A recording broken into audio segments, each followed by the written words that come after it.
In my very first year of coaching, I worked with a builder on the Sunshine Coast in Queensland. He came to me and said, I don't have enough cash. I need more sales. So we drove more sales. In fact, we drove a lot more sales. We pumped his gross profit from $1 million to a run rate of nearly $7 million gross profit. That's a 7 times increase in 6 months. His profit and loss looked incredible. But 9 months later, he went bankrupt. Today, I'm going to show you how profitable businesses go broke, even when the revenue is exploding. This is not theory. This is not accounting jargon. The actual levers that you can pull this week to put more cash in your bank account. And if you're a founder scaling between $2 and $20 million in revenue, this is the structural shift that separates the founders who cross this leverage line from the ones who burn out trying. And everything I'm showing you sits inside our positive cash flow formula. And at the heart of this framework is what we call SERPI. 5 levers, 2 financial statements, and 1 outcome, and that is increasing your cash in your bank. And quick context on me. I'm Dr. David Dugan, founder of Abundance Global. We're a business advisory service. My background's a little unusual for this work. I did 22 years as a dentist and 18 years as a commander in the Australian Navy with active deployments in the Middle East and in the tsunami response. What those careers taught me was the same skill: how to read systems, how to diagnose under pressure, and how to decide from data, not from drama. Since 2010, I've applied that to over 2,400 businesses, service businesses, product businesses, manufacturing, retail, e-commerce, you name it, across Australia, the United States, Europe, and the Middle East. We track real profit and loss, real balance sheets, and real cash flow, not opinions. And as I said, it's data over drama. What I see happen is business owners run the same patterns, same sort of things. For example, most of them are chasing new sales to fix their problems when the real problem lies somewhere else completely. So here's the plan. 5 things that I'm going to be covering today. The first one is why cash is oxygen and why your business can suffocate even when your profit and loss looks the strongest. The second is why your profit and loss is fiction and which document actually tells the truth in your business so that you can stop making decisions off numbers that don't actually reflect the reality. The third, I'm going to go through the 5 levers that control every dollar of cash in your business, and most owners only know one of them. The fourth thing I'm going to go through is an example, a case study of a founder who's 10 years in business. His business is doing $4.5 million in revenue, but he was heading towards bankruptcy and he was completely unaware. And this is the same pattern that hits most businesses when they scale, especially when they get over $2 million. It's like cancer and they don't see it coming. The fifth is I'm going to take you through the 3 moves that you can make right now, plus 2 disciplines that holds these gains so that you have more cash in your bank account this month. And if you want to cut to the chase and get our cash flow playbook we use for our clients, the action plan, the SERPI breakdown, the scorecard tools, then grab it in the link below. It's in the description. If revenue is like food and cash is like oxygen, then most business owners are stuffing themselves with food at the table while they're quietly suffocating, and they don't realize it until the doctor, meaning the bank, or the tax office, or the payroll cycle, tells them they're out of air. Now let me ask you something. If you've ever done survival training, you already know this. How long can you live without food? Weeks? Maybe 3, depending how many reserves you have. But how long can you live without water? 3 to 5 days tops. How long can you live without oxygen? About 4 minutes before brain damage starts to kick in. And here's the metaphor that changed completely how I see business. Revenue is like food. It's important, but you can survive for a while without new leads coming in. Profit is like water. You need it more urgently, but you've still got days, not minutes. Cash in your bank is like oxygen. You run out of it and you run out of business. Now, it doesn't matter how strong your pipeline is. It doesn't matter what your P&L says. You can't walk into the shopping centre and go, hey, can I just buy these groceries and pay for it with my profit? They're going to tell you to hike it, buddy, and put the groceries back on the shelf. And in my very first year of coaching, I worked with a builder on the Sunshine Coast, and he came to me and he said this: I don't have enough cash. I need more sales. So we drove more sales. In fact, we drove a lot more sales. And we took his annual revenue from $1 million in gross profit to a run rate of nearly $7 million, a 7 times increase in his P&L, which looked incredible. But 9 months later, he went bankrupt. Now, that's the only business that's ever gone bankrupt on my watch, and I made a promise to myself, never again am I going to let this happen. Because here's why most businesses run out of cash flow or oxygen even when the revenue is strong. In its simplest form, cash usually goes out first. You pay your team, you pay your suppliers, you pay your overheads. Then there's the gap, the period where you've spent the money, but the client hasn't paid you yet. The gap is where the business suffocates. Cash comes in at the very end. And if you can't survive this gap, it doesn't matter what your profit and loss says. That's what happened exactly to my builder on the Sunshine Coast. Just because you're making money on paper doesn't mean you have cash to operate your business. Revenue is like food in the business. Cash is like oxygen. And this should be the very first thing they teach you at business school. And if you don't understand the gap between your profit and cash, you don't understand your business. So if cash is oxygen, the obvious question is, why do so many business owners think they're breathing fine when they're actually suffocating? And the answer is hidden in a document they trust the least in their business. And that leads us very much on to this next main point. Most owners are trying to grow their business, pulling just one lever in their business when there are actually 5. And usually the one they're using, sales, is the slowest of the 5. When cash gets tight in a business, most owners do the same thing. They chase more sales, more leads, more revenue. It's the only lever they ever get taught or they ever know. But there are actually 5 levers that control operating cash flow. 5. Everything else is just noise. So to help my clients remember this, we use an acronym we call SERPI. It makes it easy to remember and execute, especially when you're in a cash flow bar fight and you've got to come out punching. Here's what they are. The first one, S, stands for sale. Let's drive more revenue. Let's get more sales. That's the one that everyone default to. It's a real lever, but unfortunately, it's the slowest of the levers. E is for expenses. Decrease what's going out. Not cutting blindly though, asking one really simple question, and please write this down. Is this helping me to get a new client, or is it helping me to keep my existing clients? If it's doing neither, then it doesn't belong. Expenses also means where there are inefficiencies in the business and ways that we can decrease those. Now here's where it gets interesting, because both S and E both live on the same document, which is the profit and loss.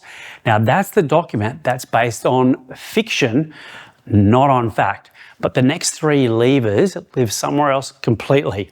They live on your balance sheet, which most owners treat like BS because they've never been taught how to read it. And that's why they get stuck, especially when they cross this $2 million in revenue and upwards. R is for receivables. That's how long it takes for people to pay you. If your terms are, say, 30 days and clients are paying you in 40 or 45 or 60 days, that's your cash sitting in someone else's bank account. You're like being a bank to them. There's another way to look at it. P is for payables. How long does it take you to pay your suppliers? Ethically, within agreed terms. Now, what you want to do is you want to stretch it out like big businesses do, strategically, every day. Small businesses, unfortunately, pay everything the second it arrives, and they wonder why they stay cash starved. I is for inventory. That's for a product business, that's how long the product sits on the shelf before you sell it. For a service business, this isn't stock on the shelf, it's your work in progress or WIP. Every project that's sitting half done is cash that's trapped on your balance sheet. And the faster you complete, the faster you can invoice and the faster that the cash arrives. So that's SERPI. 2 levers on your profit and loss, 3 levers on your balance sheet. Most owners only know how to punch, which is sales, when they're in a bar fight.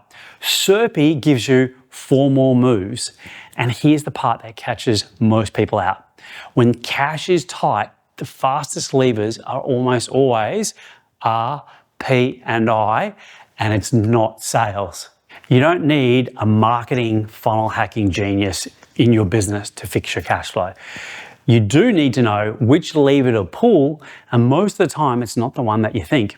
The 3 balance sheet levers, R, P, and I, move cash faster than anything else that's on your profit and loss. Now here's where it gets really interesting, because most business owners assume that their biggest lever in their business is getting more sales, and it's not. And I can prove it with a founder I'm working with right now. I'm going to show you right now his real numbers, and they completely shocked him, and they're probably going to shock you too. A quick word before I show you the example. Cash flow problems are almost always a symptom. The real problem happens upstream. It's in how the business has been packaged, priced, and promoted. That's what we do at Abundance Global, our business advisory and coaching company. We help founders to package, price, and promote their business properly so they can scale past the leverage line. And if you want help installing this, the whole levers, the scorecard, the action plan, then book a growth driver call below. We'll assess your goals, identify the bottlenecks, and map out the 3 next steps for growth for you. The link is in the description. Now let's get on to show you the example. Let me tell you about a founder I just started working with. He's been in business for 10 years. His business is doing $4.5 million in revenue, and on paper, everything looks really strong. Big lumps of cash hitting his bank account. Every metric you'd assume meant big success. But he sat down with me last month and he looked at his actual cash position. It was at negative $113,000. He was drawing on his line of credit and he was paying for it. And this was against $4.5 million in revenue. And he has a high-end international profile and really had, when he came and presented to me, he had a real sense of money shame of where his business was at right now. And he said to me in frustration, like, what the hell's going on? After 10 years of grinding, 10 years of effort, and here I am, negative $113,000 in cash. And the thing was, his cash was arriving in big lumps, and yet he still was $113,000 in the hole. And here's what was actually going on. The business had been growing, getting bigger every year. But underneath that growth, he never properly packaged, priced, or promoted his offer. He didn't know the true profitability of any single thing that he sold. He knew it holistically, but not for the individual clients. Half his clients paid him up front, the other half paid him over time. So when the upfront cash arrived, it looked like it was profit. And he would take it out of the business thinking that it was profit. But the cost to deliver the work is now spread out over the next 6 months. And also the cost to acquire the client in the first place, he never truly measured. So what happened was every new prepayment marks the bleed from the last cohort. The business looked healthy on the outside, but the bank account certainly didn't look healthy. So there he is, negative $113,000 in annual cash flow. That's what his bank account looked like on $4.5 million in revenue. Now, the obvious play here is, well, I need more sales. Let's drive the top line even more. Let's fill the top of the bucket. Problem solved. And that's what most founders default to, because that's the only lever that they've ever been taught to pull. So I told him, let's just test it. We run the numbers through our own financial modeling software. We use a what-if model so we can simulate exactly on his business what each lever does to actually change cash on his actual numbers, not theory. And here's what came back. For the sales, so imagine here and using the lever that he said here.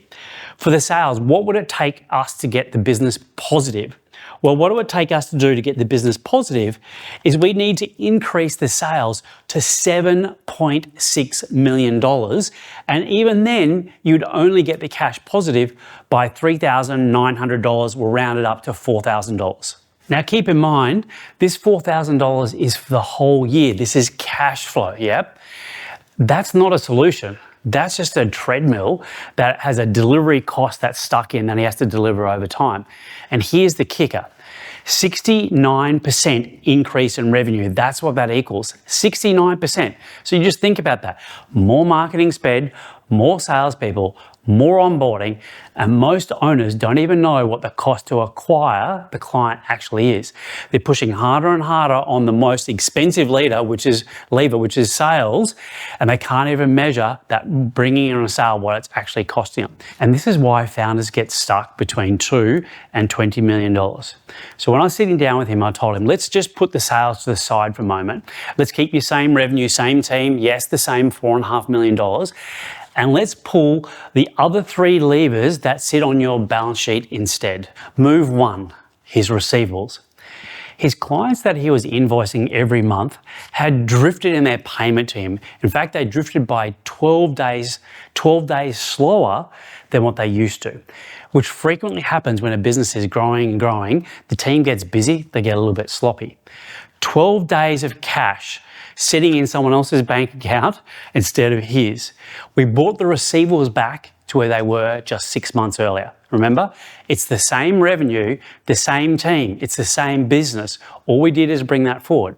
His annual cash flow goes from negative $113,000 to plus $584,000. One lever, almost a $700,000 swing. Move 2, inventory. He's in a service business, so he doesn't have product that sits on a shelf. For a service business, the inventory is work in progress. Projects that are sitting half finished. Cash that is trapped in the balance sheet. What we did is we reduced that down to 6 days. We took 6 days off that. Faster completion, faster invoicing, faster cash. The result is it took it to $702,000 from a difference of negative $113,000.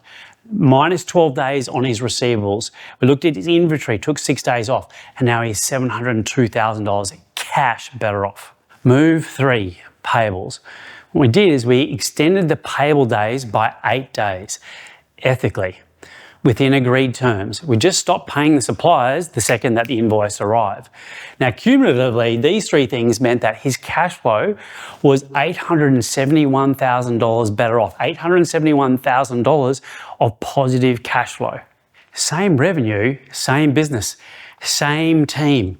Negative $113,000 to now a plus $871,000 in positive cash flow. Now, the real kicker on this is that is a swing of $984,000.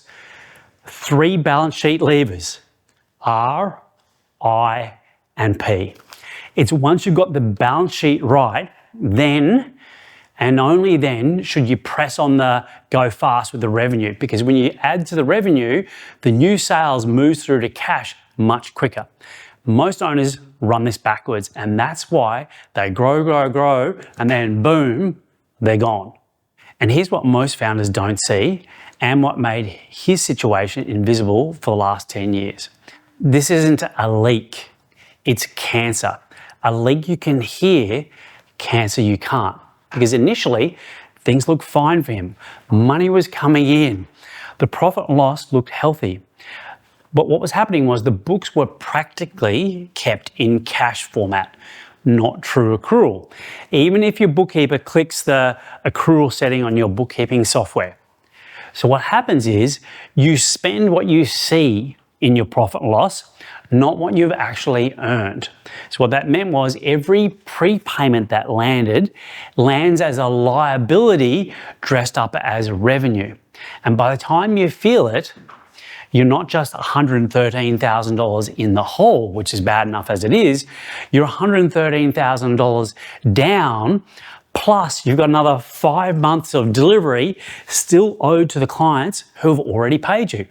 That's why the answer isn't more sales, because every new sale stacks another 6 months of delivery costs onto a position that's already underwater. This founder didn't have a sales problem. He had a structural problem that he couldn't see because the document that he was reading, the profit and loss, wasn't set up to show it. So what that meant was that he was chasing more revenue, which is what most business owners do. They chase more revenue because that's the only lever that they really know.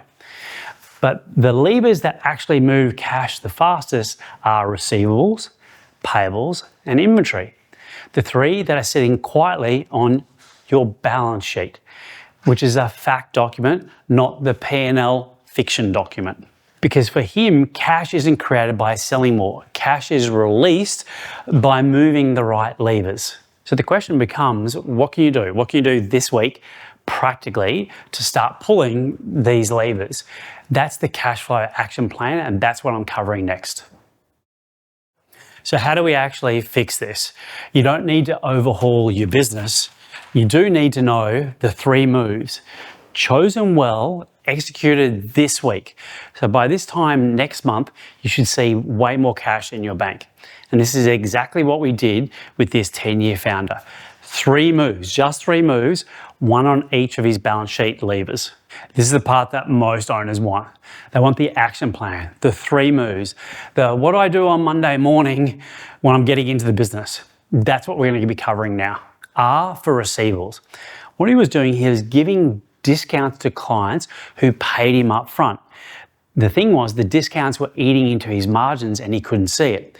So stop the discounts, but keep the prepayment. So instead of discounting, what I said to him is, what can you do to add unprecedented value to the client, something that has high perceived value, high real value, but that costs you almost nothing to deliver it, but it rewards the repayment or the prepayment that they've made. But you've got to make sure when you do this that you accrue the prepayment properly by putting 1/6 of it onto the profit and loss, and the rest of it goes onto the balance sheet. And it's not just like we click a button on our bookkeeping software that says accrual. You have to actually accrue the expenses. That is the R move, inventory. Now, he was a service business, and in a service business, inventory is called work in progress or WIP. And what we did is we put in the Abundance Global team efficiency system, including making sure that everyone in the company knew what the company goal was, and also looking at their personal goals and making sure they're aligned. Now, that on its own reduced the work in progress by 25%. That freed up tens of thousands of dollars. That was the I move. So P for payables. He had one really big monthly retainer that he was paying to his biggest supplier. So we sat down with the company's founder, not the accounts team, the founder. Keep in mind, they may be your biggest supplier, I said to him, but you're also one of their biggest clients. So this is a 2-way partnership meeting. You show them where your business is going, the vision, the trajectory, getting them excited about that. You show them how they get to share in the upside when you get bigger. You get them aligned to your bigger vision and how your growth helps their growth. And to make that vision a reality, they need to give you better terms. The trade-off is you agree to work with them as their main supplier for the next 2 years or whatever the time frame is. Contractually, they get longevity and assurance, and you get better payment terms. But always have a plan B, just in case it doesn't go the way you want it to. Go in with the mindset, though, that you're going in as a partner, because that's really what you are. That's the P move. But underneath these 3 things, there are 2 things that have to be true. The first is you have to make sure you accrue properly, not the tick in the box version that's on your accounting software, the real version, where prepayments sit on as a liability on the balance sheet until you've actually delivered the work.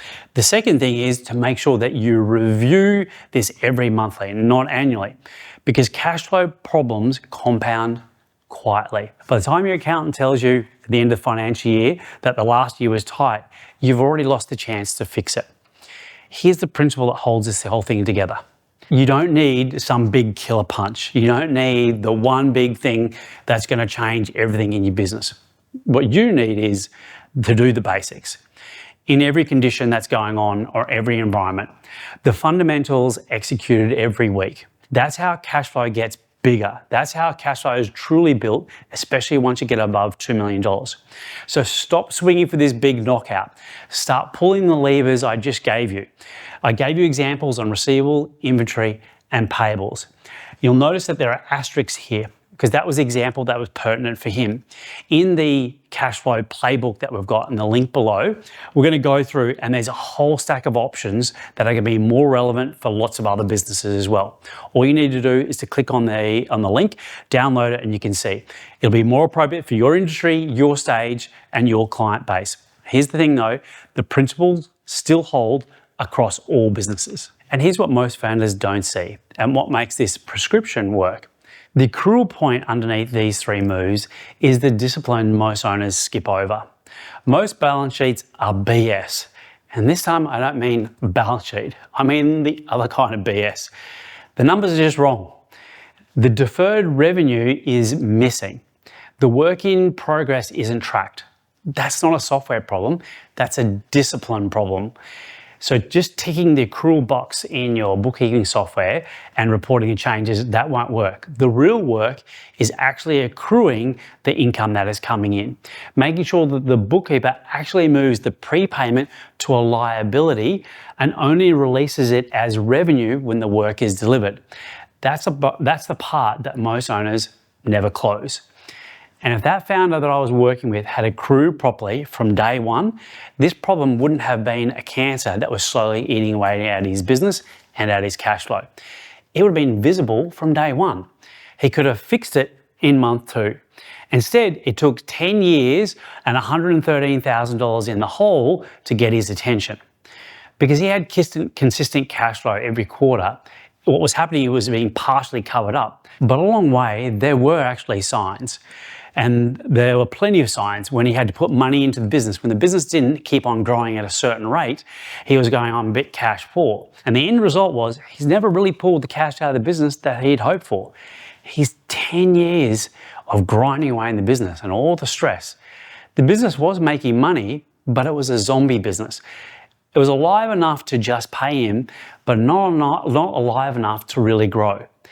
The discipline that we're talking about isn't optional. It's the difference between a leak that you can hear and cancer that you can't. So what happens is little shifts compound across the levers that make a massive difference. You don't need some big killer knockout punch, the one big thing, the one big sale that changes everything. What you need to do is the basics well in every condition, week after week after week. So stop chasing home runs and start pulling these levers instead. And that's the cash flow formula in one conversation. But here's the bigger picture you need to see. Cash flow is almost always a symptom. The real cause is always upstream. It's how the business has been packaged, priced, and promoted. Because if you package and price your offer properly, the cash flow problem solves itself right at the beginning, at the source. It's not a symptom at the end. Packaging and pricing is the start. Then we got to build the systems, the teams, and the leverage component. They all matter as well. And I cover each of these topics in our channel, so go in there and find them when you're ready for that. For now, let's pull these 3 levers in your business this week so you'll have more cash by the end of the month. Remember that Sunshine Coast builder I told you at the very start, the one who 7 times his gross profit and still went broke? He's not unusual, he's typical. Not because he wasn't good at what he did, not because he didn't work hard enough, because he definitely worked super hard, but because he pulled the wrong lever. And it was the only one he knew, and that was revenue. And revenue was like food, stuffing yourself full of food, but cash is oxygen. And the only way he could cross across that leverage line, which I've now learned and make sure that everyone that we work with does, is to cross the line, you need to know all 5 of the levers, not just one. So if you got value from this video, do 3 things. Number 1, Subscribe to this channel now. You get all the new updates and new information that helps you scale your business without the drama. Second thing is, if you want to do this on your own, then make sure you jump on and grab the playbook. It has the full toolkit, the action plan, the SERPI breakdown, all the tools, and the link is in the description below. 3 is if you'd like someone to help you install this properly, and if you're a founder scaling between $2 and $20 million in revenue, then all you need to do is to book a free 15-minute growth driver call with us. And what we'll do is we'll assess your goals, identify the bottleneck, and map out at least 3 action steps for your growth. The link is also in the description below. And it's a way we can add value to you. And the way we see that is when the tide comes in, all boats rise. Whatever else you do, don't let your business suffocate while it's growing. Make sure you cross across the leverage line. And remember, cash is oxygen. Make sure your business can breathe.